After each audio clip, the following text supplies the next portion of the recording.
Fala, grande guerreiro e grande guerreira, tudo tranquilo? Aqui é o professor Felipe Ávila. Vamos começar mais uma aula de legislação penal especial. Hoje o nosso tema vai ser o Estatuto do Desarmamento, Lei 10.826 de 2003. Aqui a gente vai começar do zero. A gente vai começar da primeira parte do Estatuto, que é a parte administrativa, aquela parte que vai te dar uma base geral de tudo que você precisa saber ali de alicerce do Estatuto do Desarmamento. Importante para a parte criminal também. E daqui a pouco eu vou falar com você sobre isso, tá? Aqui do lado, ó, vou colocar de antemão meu Instagram, Felipe Ávila Prof. Se você tiver qualquer dúvida, você pode me mandar mensagem lá no direct, tá? Que eu respondo você e a gente vai batendo papo, que a ideia é você não ter dúvida nenhuma sobre esses temas. Nós tivemos várias alterações recentes no Estatuto de Desarmamento, tanto legislativa quanto também regulamentar, causou uma confusão danada, só que eu vou te explicar tudo nessa aula de hoje, tá? Essa aula vai ser muito importante para você, até uma aula que poucas vezes você vê aí no YouTube, porque tem muito detalhe mesmo, tá bom? Mas sem mais delongas, vamos começar aqui no item 1, que são os aspectos iniciais.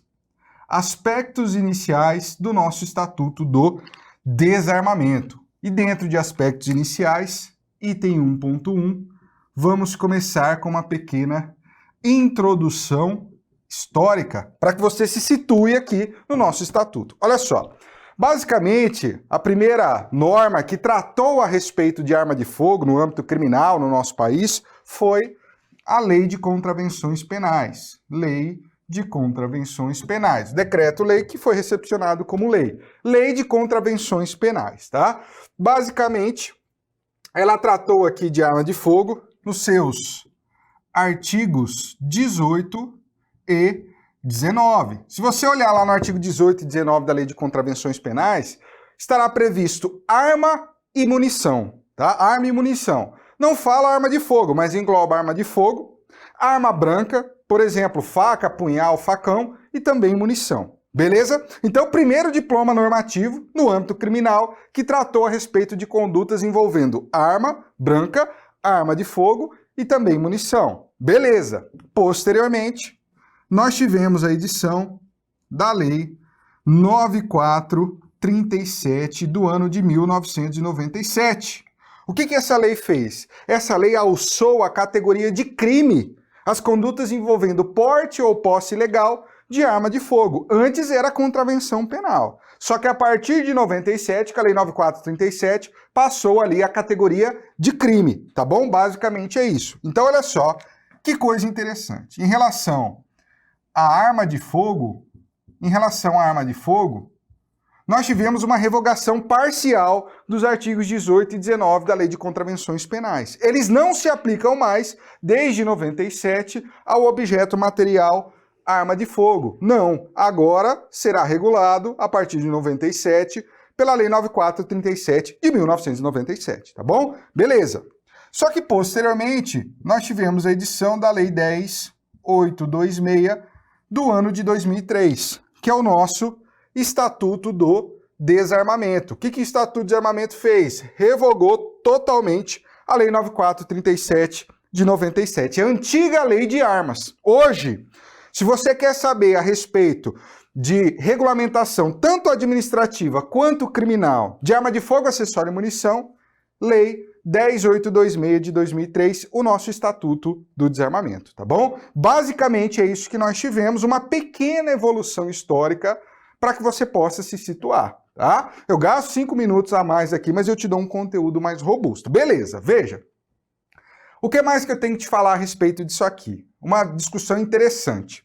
A doutrina, ela discute se esses artigos 18 e 19 da Lei de Contravenções Penais, eles estão em vigor atualmente, tá? Alguns doutrinadores vão entender que não estão mais em vigor, nem mesmo armas brancas, seja arma branca, arma de fogo, munição, esses dois artigos da Lei de Contravenções Penais não têm vigência nenhuma. Parcela da doutrina. Outra parcela da doutrina vão entender que esses dois dispositivos estão em vigor no tocante a armas brancas apenas. O que é arma branca? Faca, punhal, facão. Então, no tocante à arma branca, eles ainda estão em vigor. Arma de fogo e munição não estão mais em vigor para a parcela da doutrina. Você tem mais discussão aqui, mas estou resumindo para você, tá? E o que você deve adotar na prova? Na prova, você deve adotar o posicionamento que considera que eles ainda estão em vigor no tocante a armas brancas. Por quê? Recentemente, o STJ decidiu dessa forma no tocante ao artigo 19. Então, analisando só o artigo 19, porque era o objeto ali, né, da ação, ele decidiu que o artigo 19 está em vigor ainda no tocante a armas brancas. Só que o melhor posicionamento é o que determina que os dois dispositivos estão em vigor ainda no nosso ordenamento jurídico só no tocante a armas brancas, tá bom? Só para que você saiba. Anteriormente eu nem citava isso em aula, mas depois dessa decisão aí de Tribunal Superior, é importante citar, ganha relevo dessa discussão doutrinária que já está no âmbito jurisprudencial decidido pelo STJ. Beleza, fechamos essa primeira partezinha aqui. Olha só, o que mais que eu tenho que te falar? Finalidade. Qual que é a finalidade do Estatuto do Desarmamento? O próprio nome denuncia, né? Finalidade, desarmar a população.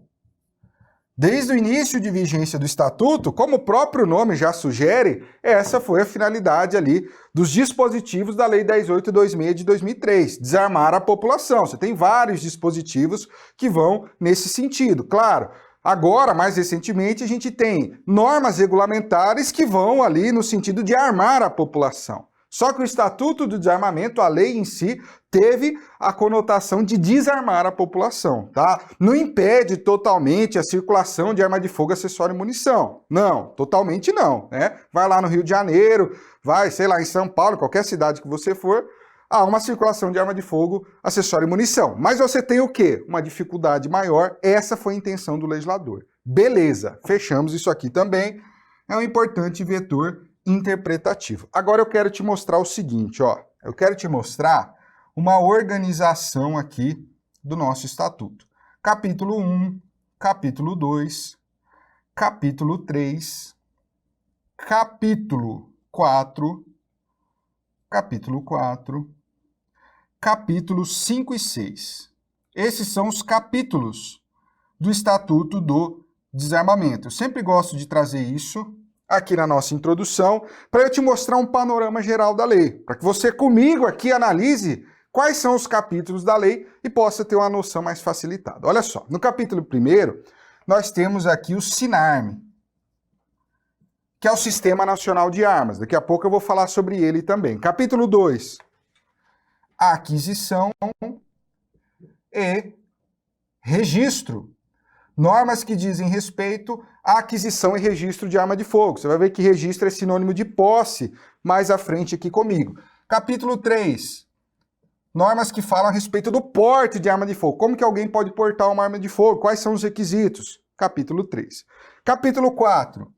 Você tem os crimes e as penas aqui do nosso estatuto. Isso está onde? Isso está lá nos artigos 12 a 21. Artigo 12 a 21. E no capítulo 5 e 6, conjugado aqui, disposições gerais e finais, tá? Então, basicamente, é isso que você tem no Estatuto do Desarmamento. Olha só. O que é mais importante aqui, professor? O mais importante é o capítulo 4, que são os crimes e as penas. Quando você olha ali para os concursos, né, de carreira policial, o capítulo 4 é o mais cobrado, crimes e penas, tá? Mas veja, os outros capítulos que se constituem, vou colocar em preto aqui, ó, que se constituem na parte administrativa do estatuto, eles também são importantes. E por que que eles são importantes? Primeiro, porque eles vão ser uma base para que você entenda a parte criminal. Então, o professor vai ter que falar isso com você, seja aqui na parte administrativa, seja falando nos crimes, ele vai ter que citar a parte administrativa também. E também ela é importante, por quê? Porque nós tivemos alterações recentes na parte administrativa. E isso, claro, vai dar um protagonismo na hora da prova. O seu examinador vai olhar essas novidades. O examinador gosta de novidade, né? Então ele vai, com certeza, olhar um pouco mais para a parte administrativa. Se você for fazer Polícia Federal, você tem um protagonismo maior na parte administrativa também. Não maior que a parte criminal, tá? Mesmo na PF, a parte criminal é mais cobrada. Só que você tem um protagonismo da parte administrativa mais do que outras carreiras policiais, porque a Polícia Federal, você vai ver aqui comigo, ela atua diretamente nessa questão aqui de arma de fogo, acessório e munição, tá bom? Então você tem que saber tudo, tá? Você tem que saber tudo o que é importante para o seu concurso, mas tem que passar por todas essas partes aqui. Você vai ver que nessa parte final a gente vai mencionar um dispositivo apenas, mas você tem que dar uma pincelada naquilo que é importante. Beleza.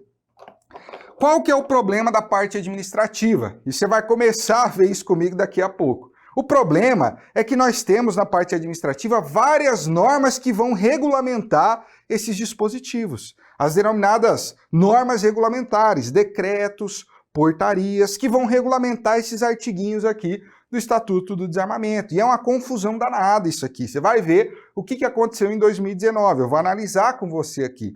Só que eu vou te explicar tudo. Você não vai ter confusão aqui, mas saiba que você vai ter que ter paciência, porque aconteceu ali uma sucessão de revogação e publicação de decreto, e a gente vai ter que analisar essa salada, mas eu vou ver com você bonitinho aqui. Beleza?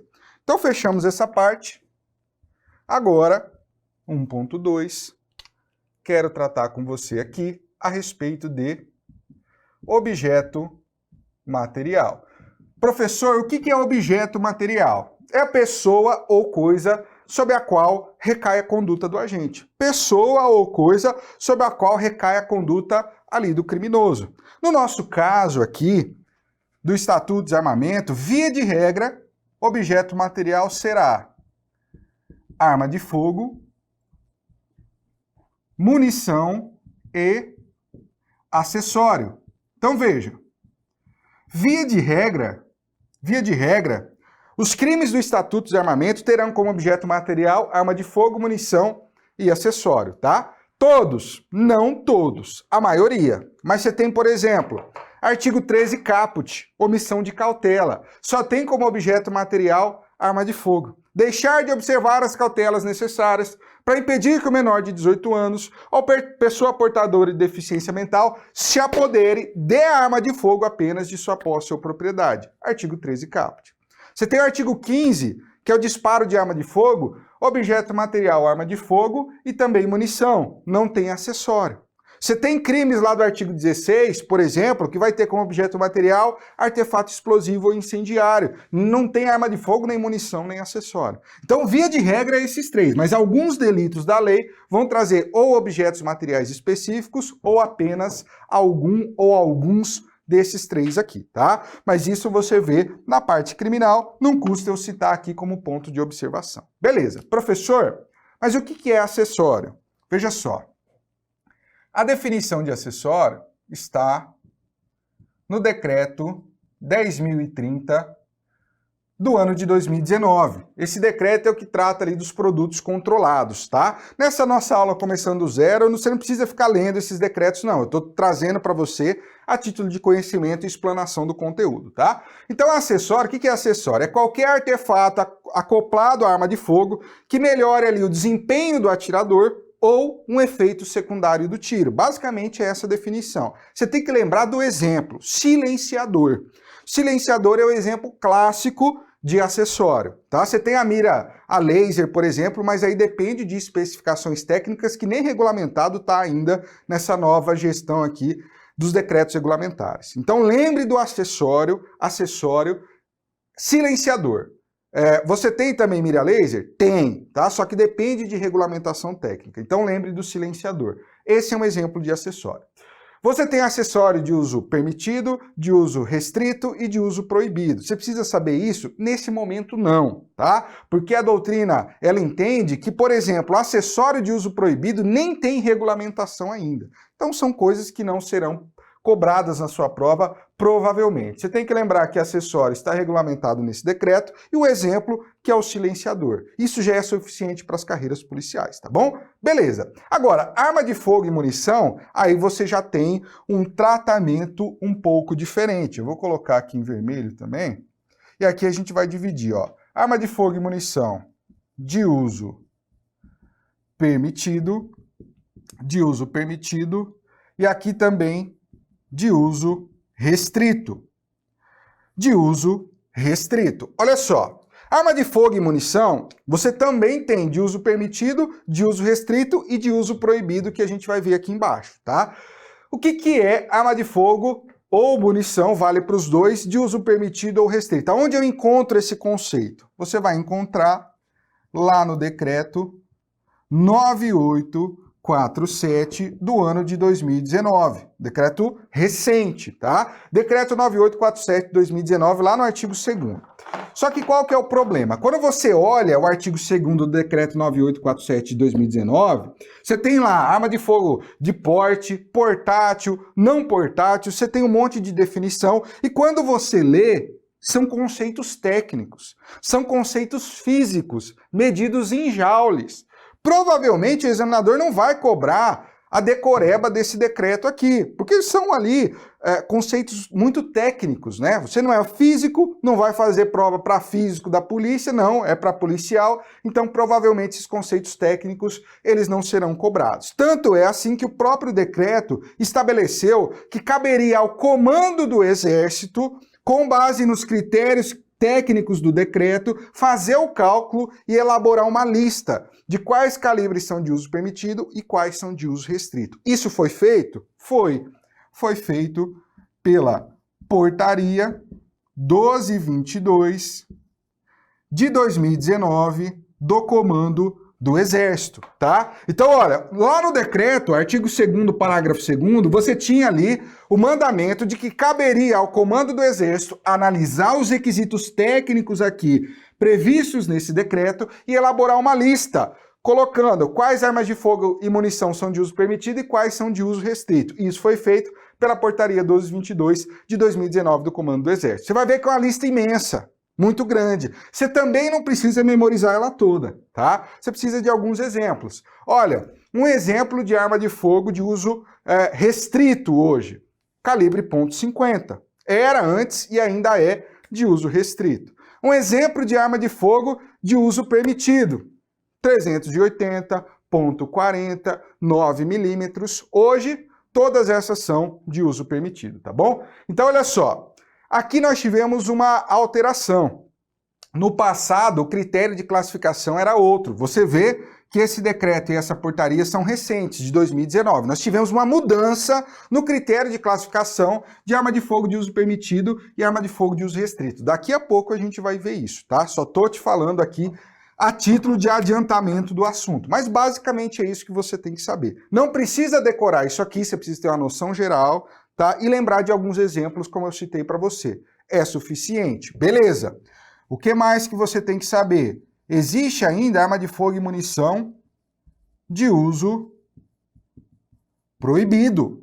De uso proibido. Aqui você tem que memorizar a definição. Porque não é uma definição técnica, física, não. É uma definição textual. Pode cair na sua prova? Pode. Provavelmente aí em alguma prova vai cair da carreira policial. Então, arma de fogo ou munição de uso proibido. Aonde está isso aqui? Também está no decreto 9847 de 2019, tá?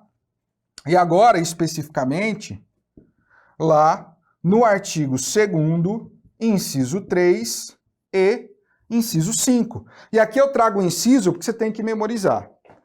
Arma de fogo de uso proibido. Onde está a definição? Artigo 2º, inciso 3º.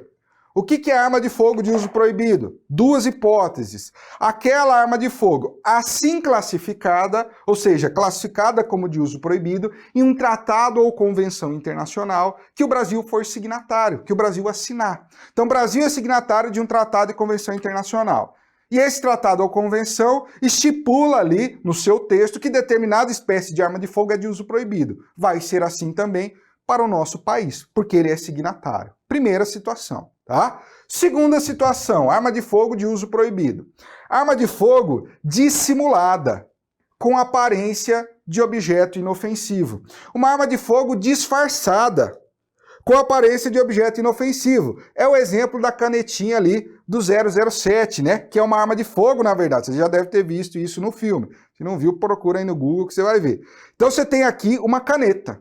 Isso existe na vida real também. É raro, mas existe. Eu já me deparei com uma quando trabalhava na PCDF. Então você tem ali uma caneta com a aparência de caneta, objeto inofensivo, só que na verdade ela é uma arma de fogo.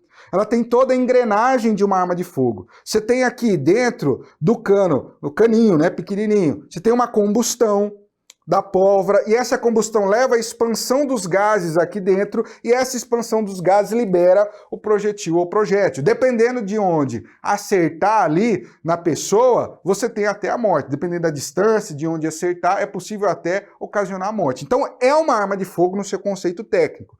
Só que ela está dissimulada, disfarçada, com a aparência de objeto inofensivo. Uma canetinha, por exemplo, tá? Então você tem esse exemplo clássico aqui de arma de fogo de uso proibido nessa segunda situação. Você tem que gravar isso só se você quiser gabaritar. Se você não quiser, não precisa. Mas se você quiser, e eu sei que você quer, é importante guardar essa definição, tá bom? Eu vou te falando aqui o que é mais importante memorizar mesmo, o que é importante você ter um conceito geral apenas. Beleza.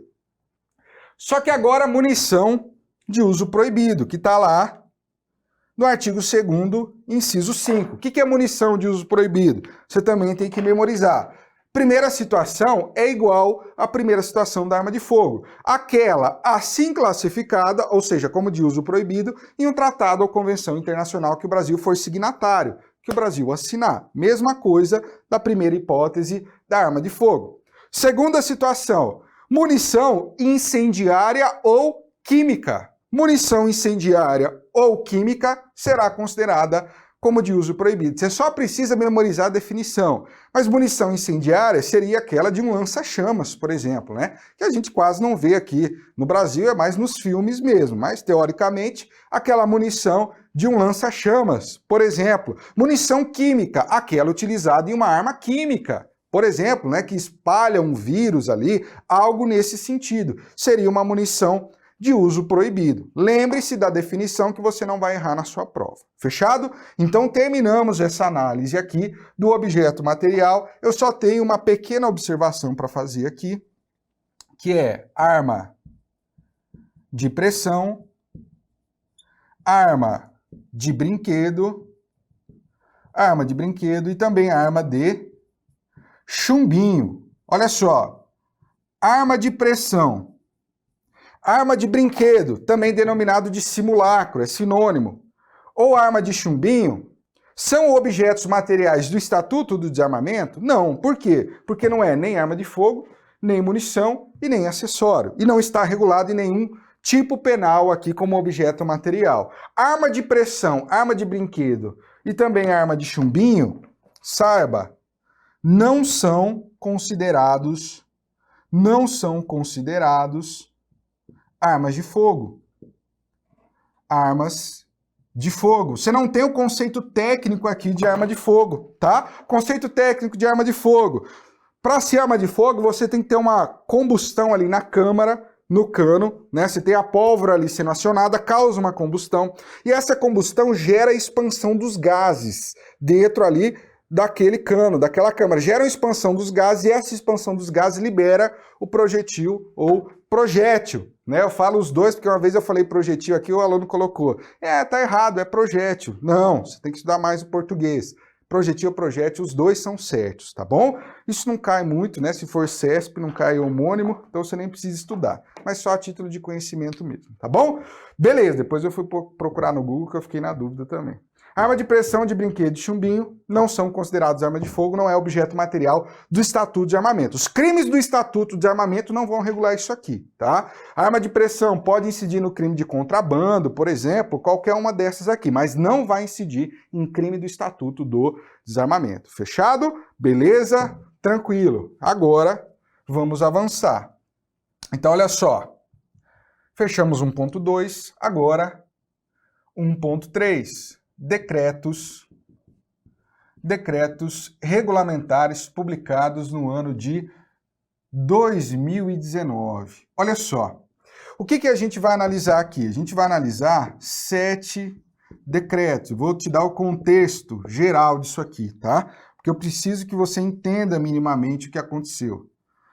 Olha só, eu não vou trazer todos os decretos de regulamento e estatuto, tá? Mas eu vou trazer 7 decretos que foram ali uma sucessão cronológica de publicação e revogação no ano de 2019, né? Para simplificar uma confusão danada que o Poder Executivo realizou na publicação de decreto aqui, enfim, foi uma confusão. Lembra que eu dei essa aula aqui no presencial do Alfacom, eu dei metade da aula na segunda-feira, alguns decretos estavam em vigor, na quinta-feira, quando eu fui voltar, os decretos já tinham sido revogados, e aí foi uma confusão, entendeu? Você vai entender isso aqui comigo. É uma confusão que você tem que entender para passar na frente do seu concorrente, tá? A gente não pode aqui brigar com o que aconteceu. Aconteceu e pronto, a gente tem que resolver aquilo que aconteceu, e esse é o meu objetivo nessa análise que eu vou fazer com você, tá bom? Então, olha só. O que nós tivemos aqui nesse nosso recorte em 2019? Primeiramente, publicação do decreto 9685, aqui no nosso recorte. Decreto 9685, lá em 2019, lá no início, primeiro semestre. Esse decreto, dentre outras coisas, mas principalmente, ele tratou de flexibilizar requisitos para a posse de arma de fogo. O sujeito que visasse obter posse de arma de fogo, esse decreto veio justamente flexibilizar alguns requisitos que eram muito rígidos, né, anteriormente. Então essa foi basicamente a função desse decreto. Beleza. Só que aí nem vamos ficar muito nele, porque posteriormente esse decreto, nós tivemos a publicação do decreto 9785, e esse decreto anterior, 9685, foi revogado. Isso tudo no mesmo ano, tá? Decreto 9785 revogou o decreto 9685. O que o decreto 9785 trouxe? Trouxe muita novidade. Foi um dos decretos que mais trouxe novidade. Esse decreto, ele também flexibilizou requisitos a respeito da posse de arma de fogo e também do porte, em algumas situações e para determinadas categorias. Então houve flexibilização ampla da posse e porte de arma de fogo, dos requisitos para se obter posse ou porte de arma de fogo, tá? Além disso, aqui nós tivemos uma mudança no critério de classificação da arma de fogo de uso permitido e arma de fogo de uso restrito, que eu até introduzi para você ali no tópico passado, e aqui a gente vai desenvolver. Então você teve uma mudança no critério de classificação. Com ele, adotou-se o critério da energia cinética, o polêmico critério da energia cinética aqui no tocante a essa classificação. Daqui a pouco eu vou destrinchar com você. Dentre outras modificações, né? Alterações, inovações, mas essas foram as principais, tá? Flexibilização dos requisitos e mudança no critério de classificação de arma de fogo de uso permitido e restrito. Beleza. Posteriormente, semanas depois, dias depois, tivemos aí a edição do decreto 9797. Esse decreto ele não revogou o decreto 9785, ele alterou algumas disposições. Beleza. Só que aí no mesmo ano, posteriormente, tivemos a edição do decreto 9844. E no mesmo dia, 9845, 9846 e 9847. Tudo isso no mesmo dia. Esses 4 aqui, tá? O decreto 9844, que foi o primeiro desse dia aqui, ele revogou esses 2. O decreto 9785 e o decreto 9797, tá? Esses decretos aqui, principalmente esse primeiro, né, que era o principal, ele foi muito criticado pela comunidade jurídica. Muitos enxergavam inconstitucionalidade porque ele exorbitava o poder regulamentar. Tanto é que isso estava sendo discutido lá no âmbito do Congresso Nacional e provavelmente esse decreto não iria se manter por força de decisão do Poder Legislativo. Só que antes de completar essa análise pelo Poder Legislativo de constitucionalidade desse decreto, o próprio Poder Executivo, presidente da República ali, ele revogou o decreto. O decreto 9844 revogou esses 2, tá? Antes da análise do Poder Legislativo. Tudo bem. No mesmo dia, então, foi publicado esses 4 decretos. Esse primeiro aqui revogou esses 2 e esse último, decreto 9847, revogou o primeiro. Tudo isso no mesmo dia, tá? E aí, hoje nós temos em vigor, nesse nosso recorte aqui, esses 3, 9845, 9846 e 9847, tá bom? Esses estão em vigor atualmente. O que esses decretos fizeram? Olha, eles pegaram algumas partes do decreto 9785, algumas partes dele foram distribuídos aqui. com algumas modificações, adaptações, mas foram distribuídos. E esses decretos trouxeram outras novidades também. Então, foi até uma técnica ali utilizada pelo Poder Executivo. Pegaram alguns pontos desse decreto, distribuíram entre esses três, modificaram algumas coisas e trouxeram algumas inovações. Tem muita coisa aqui, tá? A gente ao longo da aula vai analisando também. Mas veja só, o que eu quero chamar a sua atenção agora? Para esse último decreto aqui, que a gente até viu alguns pontos. Decreto 9847. Esse decreto aqui, ele trouxe a mesma base contida no decreto 9785, no tocante ao denominado critério da energia cinética. Alguns doutrinadores denominam assim, energia cinética. Isso estava lá no decreto 9785 e com algumas modificações, mas a base é a mesma, foi colocado aqui no decreto 9847, tá? O que esse critério da energia cinética fez? Isso aqui é importante pra gente. Eu faço todo esse recorte aqui porque eu preciso te explicar minimamente o que aconteceu. Isso aqui foi uma confusão danada. E eu não tô criticando aqui governo X ou Y não, tá? Eu tô falando o que aconteceu, beleza? Tanto é que isso aqui é um pouquinho mais complexo porque teve ali uma comida de bola, né? Vamos dizer assim. Mas é assim que funciona. Beleza. Então nós tivemos o critério da energia cinética. Tá, o que é esse critério de energia cinética que estava nesse decreto 9785 e está nesse decreto 9847, trouxe de tanta novidade assim? Veja, por meio desse critério, nós tivemos o seguinte, olha, anteriormente você tinha um critério de classificação, e eu vou colocar isso aqui porque vai ficar mais fácil. Classificação de arma de fogo de uso permitido e de uso restrito. De uso restrito, tá? Anteriormente, a classificação de arma de fogo de uso permitido e também de uso restrito era feito com base no critério da arma. Você tinha ali normas regulamentares que, com base no calibre, classificavam alguns como de uso permitido e outros como de uso restrito. Basicamente era assim. Tá? Só que com o critério de energia cinética nós tivemos uma mudança nesse critério de classificação aqui, em uso permitido e uso restrito, tá? O que nós tivemos? Com base nesse critério, e lembre-se, aqui do lado, quem que calculou a energia cinética? O critério de energia cinética está no decreto 9847. São requisitos técnicos, físicos, como eu disse para você, medidos em Joule, tá?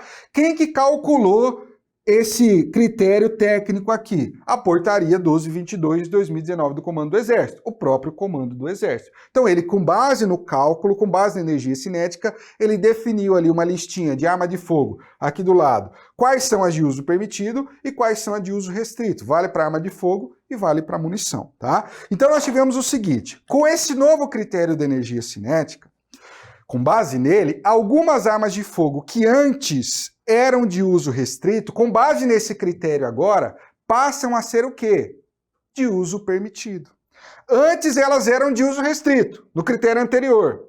Agora, com o critério da energia cinética, após esses decretos aqui, esse e posteriormente esse, passa a ser de uso permitido. Por exemplo, calibre 9mm, .40, .45, todos esses eram antes de uso restrito. Agora, após esse critério de energia cinética, todos esses passam a ser o quê?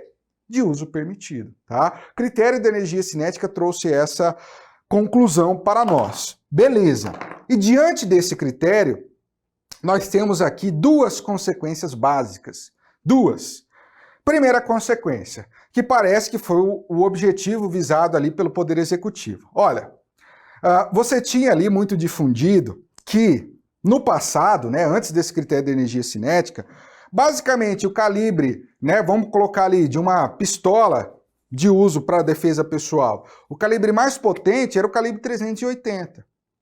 O calibre mais potente das armas de fogo de uso permitido. Tá? E a arma de fogo de uso permitido era aquela acessível ao cidadão que obtivesse posse ou porte de arma de fogo. Então, já era difícil obter posse ou porte de arma de fogo. Tá? Aqueles que obtinham, o cidadão comum, eu não estou falando aqui de policial, o cidadão comum, eles só poderiam, via de regra, obter posse ou porte de arma de fogo de uso permitido. calibre 380 era o máximo. Só que existia uma crítica muito grande que esse é um calibre anêmico, né? Não é um calibre bom para defesa pessoal. Você atira ali com uma arma de fogo 380, tem que atirar 4, 5 vezes para o sujeito cair. Você atira uma, 2 vezes, o sujeito ainda continua te perseguindo. É um calibre anêmico, né? Na visão de alguns ali. Beleza? E é realmente... Isso se constata na prática, isso é verdade. Beleza. Então, um pleito ali dos apoiadores, dos simpáticos a essa causa desarmamentista, era que não basta apenas flexibilizar requisitos de posse ou porte. Também tem que dar o acesso, o ideal seria dar o acesso ali ao cidadão a armas de fogo com calibre mais potente para defesa pessoal. E aí nós tivemos essa mudança no critério de classificação, dentre outros fatores, não é só isso, mas também motivado em relação a esse ponto, tá? Então aí, beleza, agora você tem o quê? Calibres mais potentes, por exemplo, 9mm, .40, .45, que antes eram de uso restrito. Quando eu falo uso restrito das Forças Armadas e policiais, agora passam a ser o quê? Com base no critério de energia cinética, de uso permitido. Tá? Passam a ser de uso permitido. Então, o cidadão que obtém posse ou porte de arma de fogo, ele tem acesso a calibres mais potentes do que o 380. 9mm, .40, .45, por exemplo, 357 também. Agora tem acesso a esses calibres mais potentes. Então, essa foi uma primeira consequência visada pelo Poder Executivo, que foi dar acesso ali ao cidadão. Via de regra, o cidadão só tem acesso à arma de fogo de uso permitido, né? Se ele tem posse ou porte lícito, dá acesso ao cidadão a calibres mais potentes. Beleza.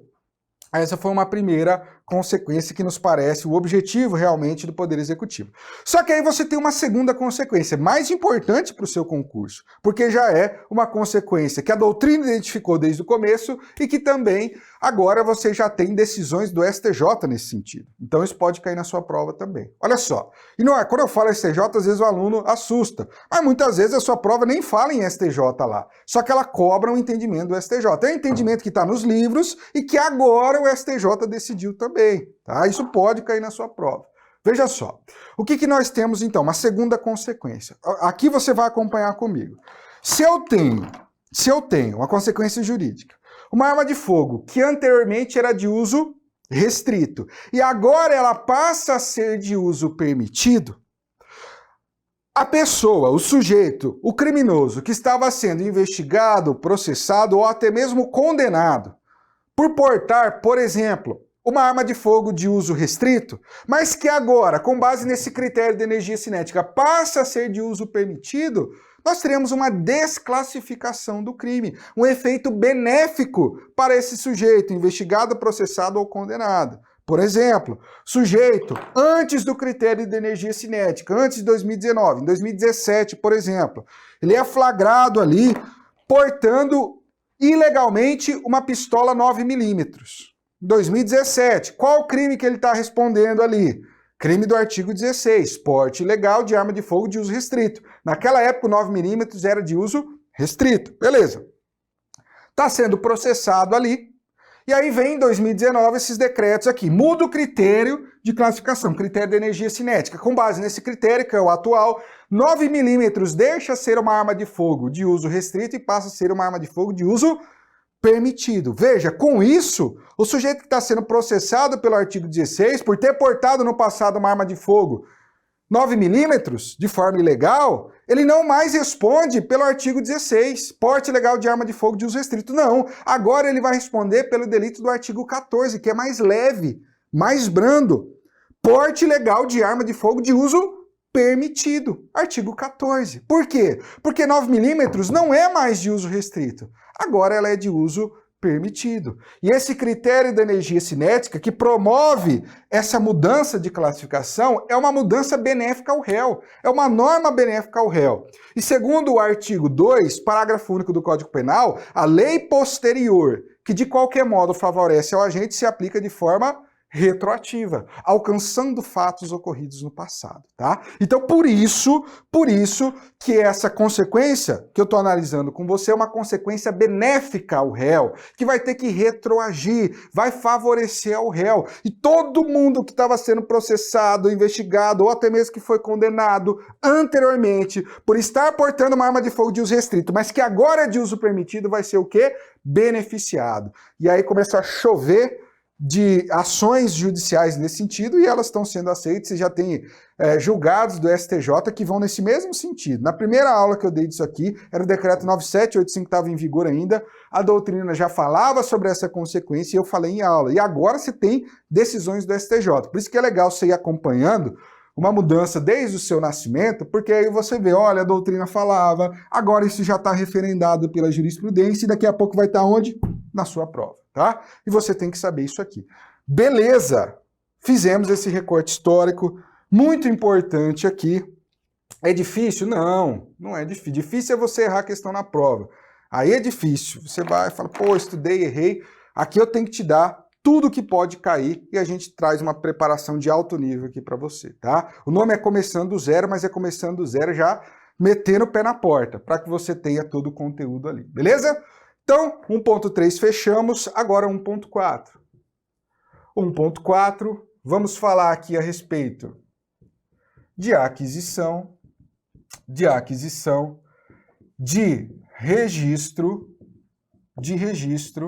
e de porte. E aqui, cara, nós temos algumas novidades dos decretos muito interessantes. Olha só, eu vou colocar aqui a letra A. Aquisição e registro. Isso aqui é importantíssimo para você. Aquisição e registro. Olha só, como que o sujeito ele vai adquirir uma arma de fogo? Será que ele vai chegar ali numa loja de caça e pesca, dar o dinheiro e comprar arma de fogo e sair com ela na cintura? Não, né? Não é dessa forma, tá?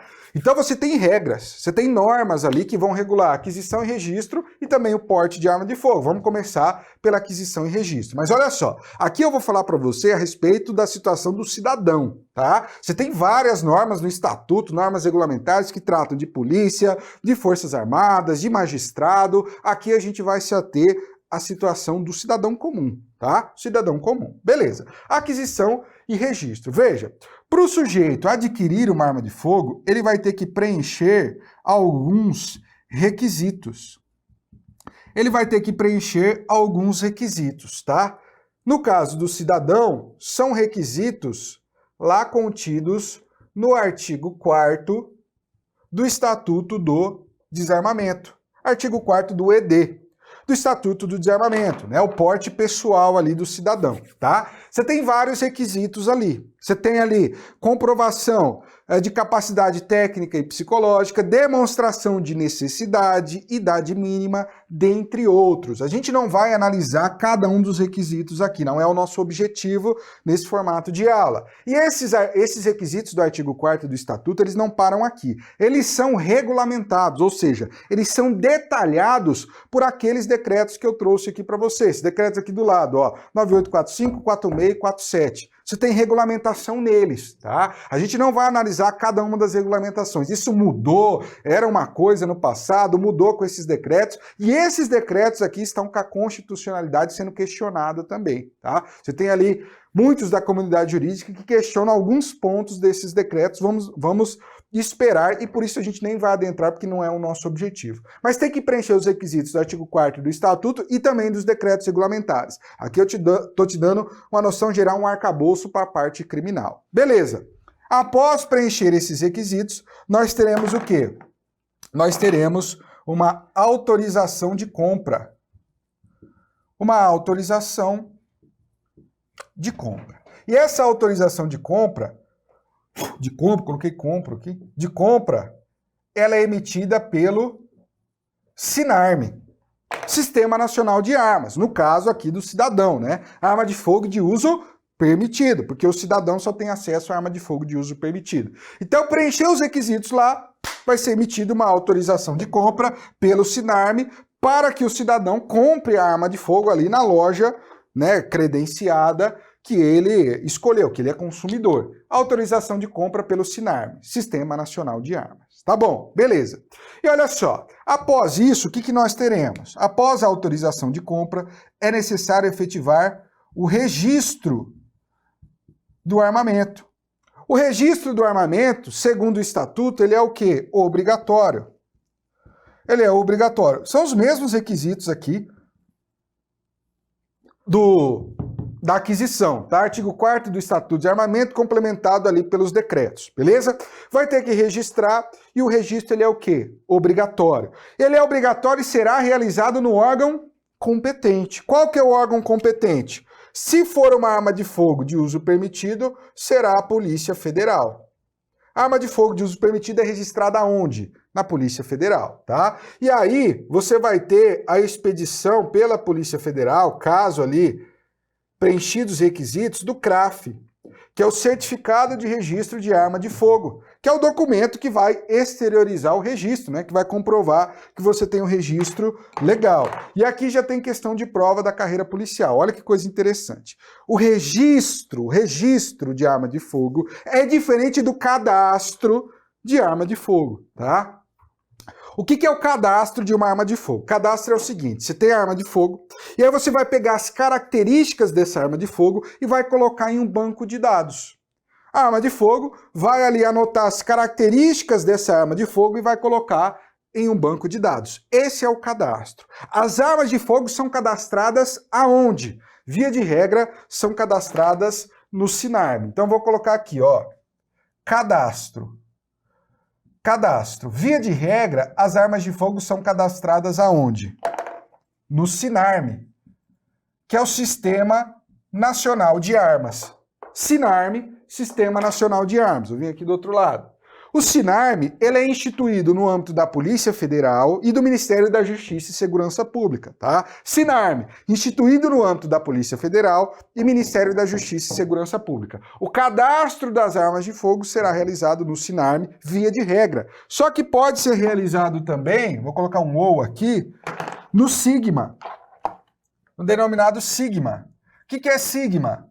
Sistema de Gerenciamento Militar de Armas. Sistema de Gerenciamento Militar de Armas. O SIGMA, por sua vez, ele é instituído no âmbito do Comando do Exército e do Ministério da Defesa, tá? Comando do Exército e Ministério da Defesa. SINARM, Polícia Federal, Ministério da Justiça e Segurança Pública. SIGMA, Comando do Exército e Ministério da Defesa. O SIGMA, ele também será responsável pelo cadastro, mas pelo cadastro das armas de fogo, das Forças Armadas e auxiliares, como, por exemplo, Polícia Militar.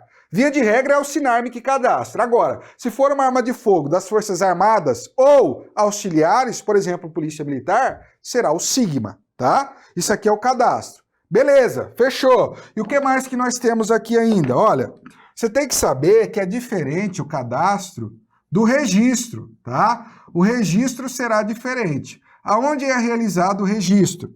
O registro, só o conceito para que você não se confunda também, registro é diferente de cadastro. Cadastro é você pegar as características da arma de fogo e colocar em um banco de dados. O registro é você pegar a arma de fogo e vincular ela a um proprietário por meio de uma matrícula. Então tem uma arma de fogo, você vai vincular ela a um proprietário por meio de um número de matrícula e vai colocar em si um banco de dados. Então, o registro, você tem a arma e você tem o proprietário, pela matrícula vincula os dois e coloca em um banco de dados. Beleza. O registro, por sua vez, ele é realizado ou na Polícia Federal, se for uma arma de fogo de uso permitido, arma de fogo de uso permitido registrada na Polícia Federal, ou no Comando do Exército. E o Comando do Exército será responsável por registrar arma de fogo de uso restrito, tá? Então você tem que saber essa diferenciação. Isso aqui é pouco dado em aula, mas já caiu em prova, tá? Então por isso que você tem que ficar ligado, principalmente essa segunda parte aqui do registro, beleza? Então voltando aqui à nossa análise, tranquila, aqui a gente está falando de uma arma de fogo de uso permitido, porque a gente está falando da situação do cidadão que só tem acesso via de regra à arma de fogo de uso permitido, e a arma de fogo de uso permitido vai ser registrada onde? Na Polícia Federal. Efetivou o registro, vai ser expedido o CRAF, Certificado de Registro de Arma de Fogo. Beleza, professor? E o que é o registro? O registro é sinônimo de posse, tá? Registro é sinônimo de posse da arma de fogo. E o que é posse da arma de fogo? Com o registro você tem a posse. Posse da arma de fogo autoriza o proprietário a manter a arma de fogo na sua residência, e aqui entenda, quando eu falo em residência, pode ser no seu interior ou dependências. Interior ou dependências, né? No interior da casa, ali do imóvel, ou no quintal, na garagem, nas dependências da residência ali. Ou ainda, no seu local de trabalho. No seu local de trabalho. Só que para deixar o armamento no local de trabalho, ele tem que ser o titular ou responsável legal pelo estabelecimento ou empresa, tá? Titular ou responsável legal pelo estabelecimento ou empresa. Então, olha só, a posse da arma de fogo, que é obtida através do registro, dá direito ao proprietário ter arma de fogo só nesses dois locais. A arma de fogo vai ter que ficar na residência do cara, tá? Pode ser no interior de dependências, e também vai poder ficar no seu local de trabalho. Só que aqui, para ficar no local de trabalho, ele tem que ser o titular ou responsável legal pelo estabelecimento ou empresa. Se ele for um funcionário que não é titular ou responsável legal ali do estabelecimento ou empresa, ele não pode ter arma de fogo, mesmo com registro no seu local de trabalho. Não, ele vai ter que ter só na sua residência. Para ter local de trabalho, ele tem que ser o titular ou responsável legal pelo estabelecimento ou empresa. Professor, eu posso ir para outro lugar com arma de fogo? Não. Se tiver a posse, o registro tem que ficar nesses dois locais e aqui tem esse requisito ainda. Você não pode andar com arma de fogo em via pública na sua cintura, por exemplo, tá? Para que você tenha uma maior liberdade geográfica para andar com arma de fogo, você tem que obter o porte. O porte vai te dar uma maior liberdade. Você vai poder sair da sua residência, do seu local de trabalho com a arma de fogo. Tem alguma limitação? Tem alguma limitação também, mas é uma limitação muito menor do que a posse. Daqui a pouco a gente vai ver. Só que antes de eu partir para o porte com você, que é a letra B, eu vou colocar aqui, acho que cabe aqui do lado, ó, só como uma observação para a gente agrupar aqui. Olha só. Professor, beleza, aqui eu estou falando do cidadão, mas se esse cidadão precisar ali, excepcionalmente, transportar o armamento, tá? Então, beleza, com a posse, o cidadão tem que ter arma de fogo na sua residência ou local de trabalho. Tudo bem, mas imagine que ele precisa transportar o armamento. Como assim? Ele vai mudar de casa. Ele vai mudar de casa. Ele tem que transportar armamento para a nova casa. Ele vai ter que deixar arma de fogo para o proprietário que vier? Não. Tá? Ele pode levar um armamento para a nova casa. Se ele precisar transportar aqui esporadicamente, eu estou falando aqui apenas do cidadão, não estou falando de colecionador, de atirador nem nada, do cidadão que tem ali o porte pessoal, ele vai ter que obter a denominada guia de trânsito. Guia de trânsito, tá? É um documentinho ali, uma guia de trânsito. Essa guia de trânsito, ela é expedida por quem? Se a arma de fogo for cadastrada no Sinarme, que via de regra é isso que acontece, vai ser obtida na Polícia Federal. Para as armas de fogo cadastradas no Sinarme, guia de trânsito será obtida na Polícia Federal. Vai ter que ir lá na Polícia Federal e solicitar uma guia de trânsito expondo os motivos do transporte excepcional e aí a Polícia Federal vai analisar e vai expedir ou não a guia de trânsito. O que mais que você tem que saber? Expedida a guia de trânsito, a arma de fogo poderá ser transportada de forma acondicionada, desmuniciada e ainda apenas para o trajeto, para o percurso. Apenas para o trajeto. Então, olha só. Obtida a guia de trânsito, isso aqui é os decretos ali que estabelecem, a arma de fogo terá que ser transportada de forma acondicionada. Coloca a arma de fogo ali no porta-luva. Você não vai poder jogar arma de fogo no banco de trás ali e ela ficar sambando dentro do carro conforme você vai dirigindo. Não, vai ter que ficar acondicionada em um lugar ali específico, por exemplo, o porta-luva. Terá que estar desmuniciada, sem munição na câmara nem no carregador. Tá? Não vai ter que ter munição não, tem que ser desmuniciada. E ainda vai ser apenas para o trajeto. Na guia de trânsito vai constar ali o trajeto, olha, da rua tal, bairro tal, até a rua tal, bairro tal, número tal, que é a casa onde vai se mudar, por exemplo. Então vai constar ali o trajeto e a guia de trânsito permite ali naquele dia, horário e trajeto o transporte da arma de fogo. Tem que cumprir todos esses requisitos, tá? Isso aqui é novidade de 2019 também das normas regulamentares. Beleza, fechamos aqui. Agora, letra B. Vamos analisar a situação do porte. E aqui eu estou falando do cidadão. Em relação ao cidadão, o que você tem que saber? Porte, via de regra, ele é o quê? Segundo a letra da lei, via de regra, ele é vedado. Só que nós temos exceções, salvo exceções. Salvo exceções. Então, o porte, via de regra, é vedado. Deixa eu colocar um O para ficar bonitinho aqui. Ele é vedado, salvo algumas exceções, tá? Então, aqui no porte, e aqui o porte de arma de fogo te dá uma maior liberdade, já a gente vai falar sobre isso. Aqui no porte, você também tem que preencher alguns requisitos semelhantes ali a da posse até, com algumas diferenças, que no caso do cidadão está lá no artigo 10, parágrafo 1º do Estatuto do Desarmamento e também é complementado ali pelos decretos regulamentares, tá? Tem que preencher requisitos. E aí, preenchidos os requisitos, você vai ter que obter ainda uma autorização. Uma autorização tanto do SINARME quanto da Polícia Federal. Vai ter que ter autorização dos dois. Muita gente não consegue obter o porte justamente porque não obtém a autorização desses órgãos, não demonstra geralmente a necessidade, tá? A necessidade é um critério subjetivo demais, que tentou se dar uma objetividade em algumas situações, depois caiu, estava no decreto 9785, enfim. Mas tem que obter a autorização do SINARME e da PF, além de preencher os requisitos, tá? Em relação ao porte, veja, o porte, ele já te dá uma maior liberdade.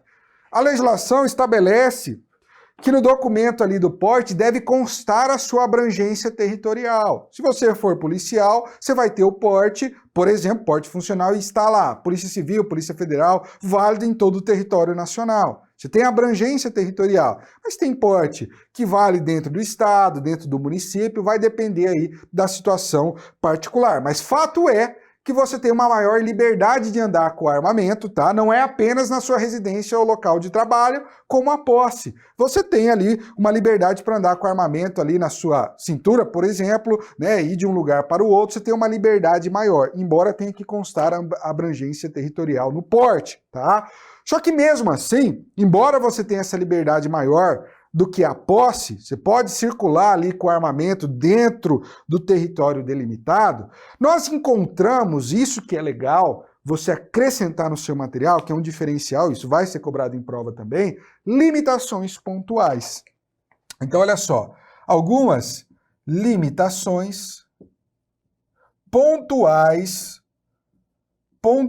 do porte, que tem uma liberdade muito maior, geograficamente, de circular com armamento do que a posse. Mas veja, olha que interessante, eu vou citar aqui duas limitações pontuais. Primeiro, é a situação do porte para defesa pessoal. Porte para defesa pessoal. Se o porte da arma de fogo é para defesa pessoal, nós temos ali nos decretos regulamentares que o sujeito que tem o porte para defesa pessoal, ele não pode portar o armamento, né, ter ele ali, por exemplo, junto consigo, na cintura, em locais com grandes aglomerações de pessoas. Não pode, tá? Então, por exemplo, o sujeito tem um porte para defesa pessoal. Ele vai lá assistir o jogo do Flamengo no Maracanã, né? Uma época que não é pandemia, tá lotado o estádio, né? Então você tem o sujeito, lá no Maracanã, dentro do Maracanã, grande aglomeração de pessoas, tem porte?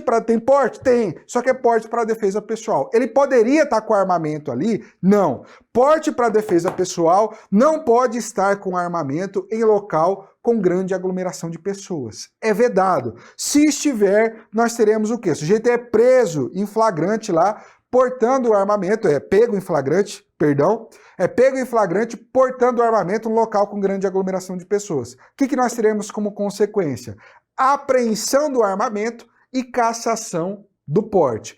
Apreensão do armamento e também cassação do porte. Ele tem o porte? Tem. Só que ele não poderia estar portando em local com grande aglomeração de pessoas, tá? Ele não vai ser preso em flagrante, não. Vai ser o quê? Apreendido o armamento e cassado o porte. Então é uma limitação trazida pelos decretos regulamentares ao porte para defesa pessoal. Só que nós temos o que mais ainda? Isso aqui nós temos um complemento que já existia na prática, e agora se tem uma consolidação jurisprudencial também, que é o caso da portaria,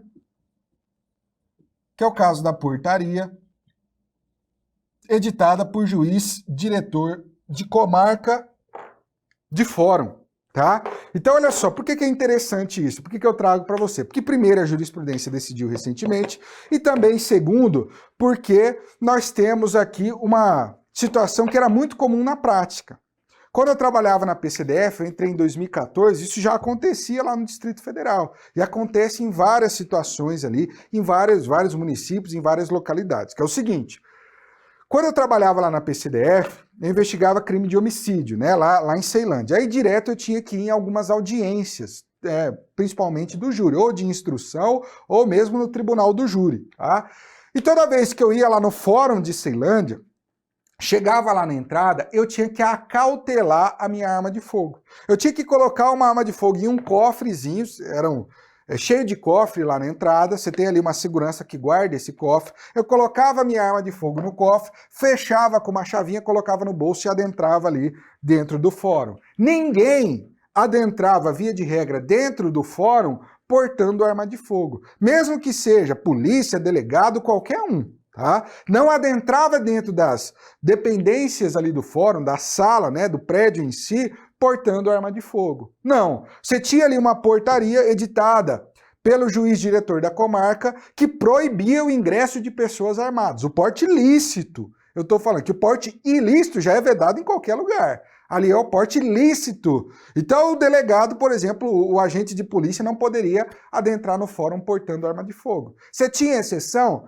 Tinha a exceção daqueles que estavam fazendo a escolta armada de algum preso. Então o preso ia ser ouvido lá no fórum, e aí você tinha os policiais penais que traziam ele do presídio para ser ouvido. Esses policiais penais entravam armados, excepcionalmente, que estavam fazendo a escolta do preso. Mas via de regra, ninguém adentrava armado ali dentro do fórum. Isso acontece, né, em várias localidades. E aí isso foi questionado ali no âmbito na justiça e chegou no âmbito dos tribunais superiores, e o STJ decidiu o quê? É lícita a portaria editada por juiz diretor de comarca de fórum que proíba o acesso de pessoas portando arma de fogo ali dentro do fórum, ainda mais quando estiver ressalvadas exceções, como por exemplo essa de escolta armada. Não fere o Estatuto do Desarmamento, porque cabe ali ao próprio judiciário exercer o poder de polícia em suas instalações, e não há conflito nenhum com o Estatuto do Desarmamento, tá bom?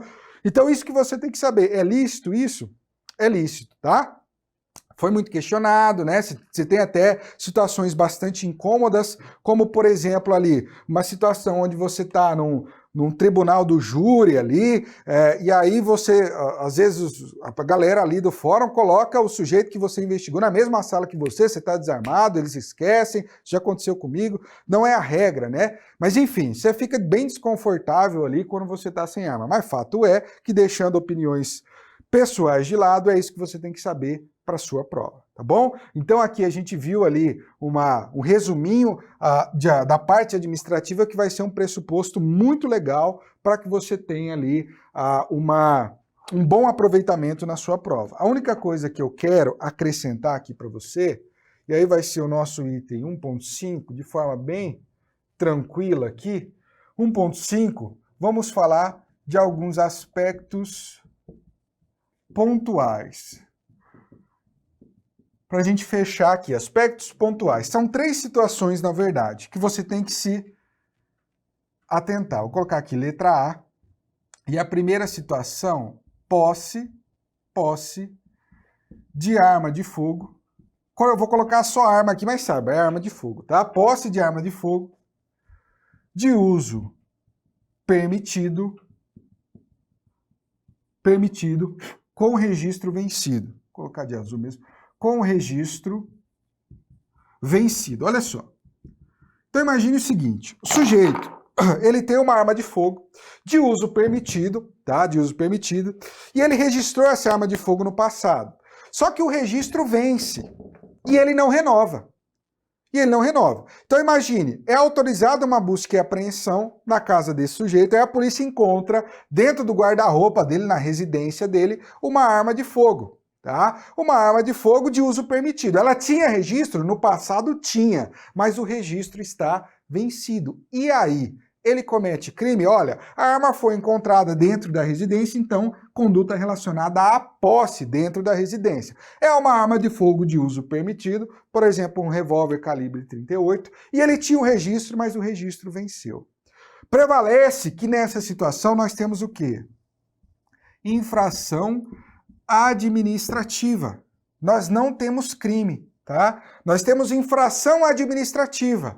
Vai ser apreendido o armamento e vai ser aplicado multa. Só que nós não temos crime. Não há âmbito criminal aqui, tá bom? Não há. Então, olha só. Se ele registrou o armamento, essa é a justificativa, se ele registrou o armamento, então nós já temos ali um controle de fiscalização por parte do Estado. E mesmo que o registro venha a vencer, esse controle, né, bem ou mal, ainda está mantido. Por isso, infração administrativa, beleza? Tranquilo, tem até uma situação ali de uma viúva, né? Ela era casada com um sujeito, o sujeito tinha uma arma de fogo na sua casa registrada, esse sujeito faleceu, automaticamente ela virou a curadora ali do armamento, e aí o armamento ficou dentro do guarda-roupa ali. Ela sabia que o armamento estava lá, mas ela não gostava de arma de fogo, ela nem mexeu nisso, sabia nada de arma de fogo. Veio a vencer esse registro, e aí posteriormente foi autorizada uma busca e apreensão na residência e encontraram o armamento ali. E essa situação, arma de fogo de uso permitido com registro vencido, só infração administrativa, tá bom? Beleza. Só que essa situação é diferente da letra B. Na letra B, eu tenho conduta de porte de arma de fogo, de uso permitido, ou ainda se aplica também, ou uma conduta relacionada à posse ou porte de arma de fogo, de uso restrito. E aqui nós temos o quê? Nós temos também com registro vencido. Então, olha só, aqui a situação é diferente. Aqui nós temos o quê? Porte não é mais posse, agora é porte de arma de fogo de uso permitido também. Então, aqui eu tenho uma situação análoga ao artigo 14. O artigo 14 aqui do Estatuto de Armamento é o porte ilegal de arma de fogo de uso permitido, tá? Então, você tem uma situação análoga. A gente vai ver se é crime ou não, ao delito do artigo 14 do Estatuto. Ou também se aplica a posse ou porte de arma de fogo de uso restrito, que é uma situação análoga ao artigo 16 do Estatuto, tá? No Estatuto você tem posse ou porte ilegal de arma de fogo de uso restrito. Lembrando, no artigo 16 você tem conjugação de posse e porte no mesmo dispositivo, quando for aqui arma de fogo de uso restrito. Agora, quando for arma de fogo de uso permitido, a posse está no artigo 12 e o porte está no artigo 14. Né? Só a título aí de informação. Beleza. E aqui é a mesma situação, ó, com o registro vencido. É a mesma situação da letra A nessa parte. Só que aqui, a jurisprudência e também doutrina, isso aqui é novidade, mas doutrina já entendia dessa forma, parcela da doutrina, nós temos o quê? Que nessa situação, diferentemente, eu vou ter crime. Aqui não há infração administrativa. Por quê? A justificativa é que aqui nós temos condutas mais graves, mais severas, mais danosas, e por isso não é apenas infração administrativa, tá? Só que aqui é diferente, cuidado. Porte de arma de fogo de uso permitido, artigo 14, ou posse ou porte de arma de fogo de uso restrito, artigo 16. Vai ser qualquer desses crimes a depender da conduta, tá? Será considerado crime. A única situação que a conduta relacionada ao registro vencido caracterizará apenas infração administrativa é se for posse de arma de fogo de uso permitido. Posse de uso permitido, com registro vencido, infração administrativa. O resto aqui, crime, tá? E para fechar, arrematar essas situações que são similares, só que contêm diferenças cruciais, e isso que vai ser cobrado na sua prova, o examinador vai tentar te confundir com isso. Nós temos aqui a conduta do policial que possui uma arma de fogo de uso permitido, arma de fogo de uso permitido, só que aqui sem registro no órgão competente. Sem registro no órgão competente. No órgão competente. Olha, essa situação é diferente da letra A, tá? Na letra A nós temos o quê? Nós temos posse de uma arma de fogo de uso permitido, até essa parte de azul é a mesma coisa, só que ali era com registro vencido. Aqui não. Aqui é sem registro, não houve registro nenhum no órgão competente. No caso concreto, foi a conduta de um delegado de polícia, na casa desse delegado de polícia foi autorizada uma busca e apreensão. E a polícia encontrou uma arma de fogo de uso permitido lá na residência dele, tá? Dentro da residência, então posse de arma de fogo de uso permitido. Só que não tinha registro no órgão competente. Qual que é o órgão competente por registrar uma arma de fogo de uso permitido? Polícia Federal. A gente viu isso, tá? Polícia Federal. Não tinha registro na Polícia Federal. Tinha um registro numa divisão estadual do Rio de Janeiro ali, de fiscalização de explosivos. Só que o Estatuto de Desarmamento estabelece de forma clara que a Polícia Federal é o órgão competente para se registrar arma de fogo de uso permitido. Não é divisão estadual ali de fiscalização de explosivo. Então não tinha registro no órgão competente. Nessa situação, segundo o entendimento, o policial cometeu crime. Será o crime do artigo 12, porque era posse de arma de fogo de uso permitido. Crime do artigo 12 do Estatuto, tá? Então veja, os policiais, eles possuem autorização de posse e porte de arma de fogo. Só que essa posse ou esse porte de arma de fogo tem que ser realizado conforme a lei. Tá? Não pode ser ilegal. E a lei estabelece que o registro é obrigatório e deve ser realizado no órgão competente. Arma de fogo de uso permitido, qual que é o órgão competente?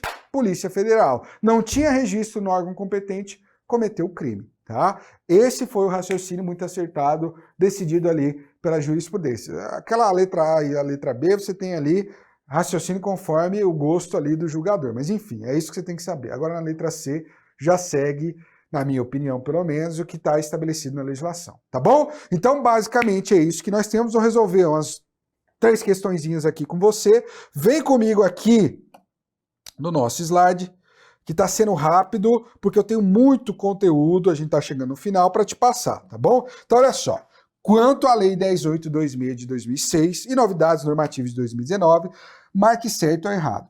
A alteração no critério de classificação da arma de fogo, promovido pelos decretos regulamentares, não trouxe nenhuma consequência jurídica em relação aos delitos do Estatuto do Desarmamento. Questão o quê? Questão errada. Não trouxe? Pode voltar aqui para mim. Claro que trouxe, a gente viu, né? Você tem ali uma arma de fogo que antes era de uso restrito, passa a ser de uso permitido, uma consequência benéfica ao réu. E você tem uma retroatividade dessa lei penal benéfica. Trouxe importante consequência jurídica, que a doutrina observa e jurisprudência já está referendando também. Essa questão ela é inédita, tá? Por quê? Porque é novidade legislativa, e aí a gente tem que trazer uma questão, não foi cobrada ainda esse tema, então a gente tem que formular essa questão para que você tenha um respaldo de questão também, tá bom? Então pode voltar aí, vamos para a próxima, de número 2. Quanto à Lei 10.8/2000 de 2003 e novidades normativas do ano 2019, marque certo ou errado. Apesar da recente alteração no critério de classificação da arma de fogo ter gerado consequências jurídicas em relação aos delitos do Estatuto de Armamento, nenhuma delas é benéfica ao réu e dessa forma jamais deverão retroagir. Errado, né? Você tem ali consequências benéficas ao réu. A gente viu isso, a desclassificação do crime é a principal e a mais importante consequência jurídica que é possível de se visualizar no caso concreto. Beleza. Número 3. Quanto ao Estatuto e novidades normativas, marque certo ou errado. As armas de fogo dissimuladas com aparência de objetos inofensivos não serão classificadas como arma de fogo de uso proibido. Tá errado. Na verdade, essa é uma das conceituações de arma de fogo de uso proibido, que está lá no artigo 2º, inciso 3, do decreto 9847 do ano de 2019, tá bom? E a gente já viu isso também. Número 4. Marque certo ou errado. No ano de 2019, vários foram os decretos publicados com o objetivo de regulamentar certos aspectos do Estatuto do Desarmamento. Uma dessas mudanças constituiu na alteração do critério de classificação das armas de fogo, o qual hoje é baseado na energia cinética, medida em joules, e explicitado pela Portaria 1222 de 2019 do Comando do Exército. Perfeito. Isso aqui é o resumindo que a gente estudou ali na aula em formato de questão para você. Questão inédita também, foi eu que criei isso aqui, e é importante para que você possa memorizar os conceitos, tá bom? Última questãozinha aqui. Quanto à Lei 10.8/2000 de 2003, marque certo ou errado. Todos os delitos do Estatuto de Armamento possuem como objeto material arma de fogo, acessório e munição. Errado, não são todos, a gente viu isso, tá?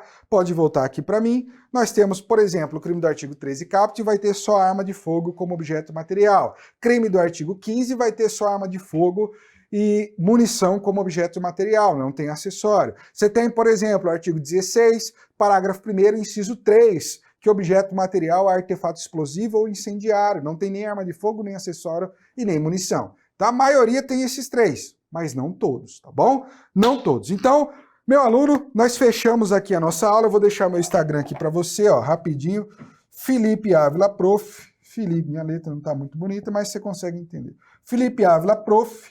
Qualquer dúvida que você tiver dessa aula, pode mandar uma mensagem lá, eu tiro uma parte da manhã, meia hora ali para responder todo mundo, então pode mandar e a gente bate um papo por ali, beleza? Um grande abraço, fique firme aí nos seus estudos que com certeza vai valer a pena. Grande abraço!